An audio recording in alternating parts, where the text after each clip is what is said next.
Hello, good morning mga kabady, mga kapatid. Welcome sa aking vlog. Napasabak na naman mga kabady, mga kapatid. Ang inyong lingkod mga kabady, mga kapatid. Andito na naman tayo ngayon sa Chrysler mga kabady, mga kapatid. Ating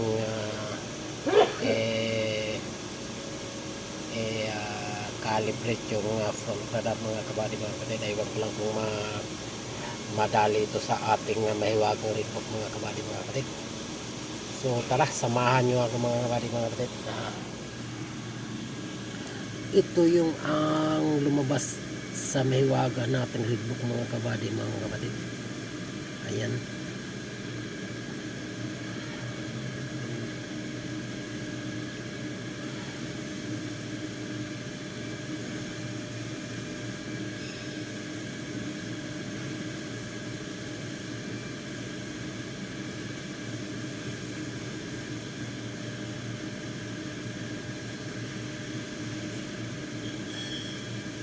Kung napapansin nyo yung kulay red mga kabady, mga kapatid, yun ang sintomas mga kabady, mga kapatid.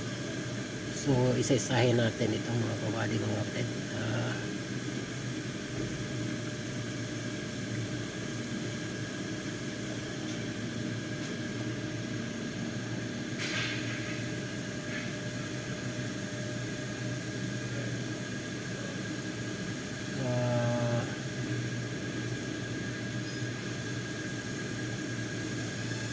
Kung mawala yung mga kabading ko na yan.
Ayan mga kabady, mga kapatid. Kung napapansin nyo yan, kulay yellow.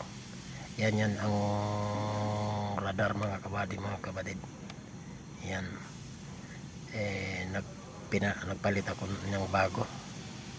So kailangan yan i-program o calibrate mga kabady, mga kapatid.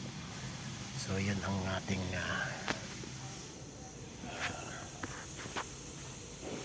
yan ang ating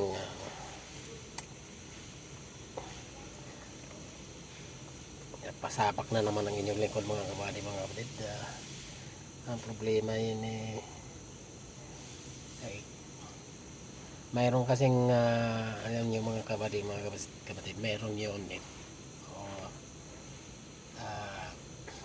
nahirapan din yung ating mahiwagang readbook mga kabady, mga kapatid. Pag nahihirapan siya mag-initialize kung yung ang sintomas o mga problema mga kabady, mga kapatid ng sasakyan.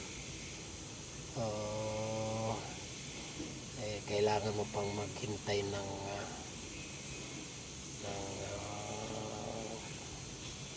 medyo matagal, choice dahil yan ang sinasabi ng may bago nating Redbook Ah, pati yung communication effective mga kabady mga kapatid. So, anong oras na ba dito? 11:21 na mga kabady mga kapatid. Oh, oh.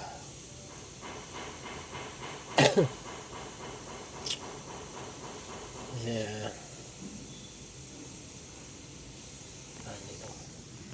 Ito mga kabady mga kapatid, bago pa ito 3 years pa lang ito kasi 2022 model mga kabady mga kapatid, no? Ang ganda yung ano niya, steering wheel. Although yung lumang modelo ganito rin, pero yung nagkaiba lang sila dito sa dashboard or sa mga headlights niya. Ito LED na.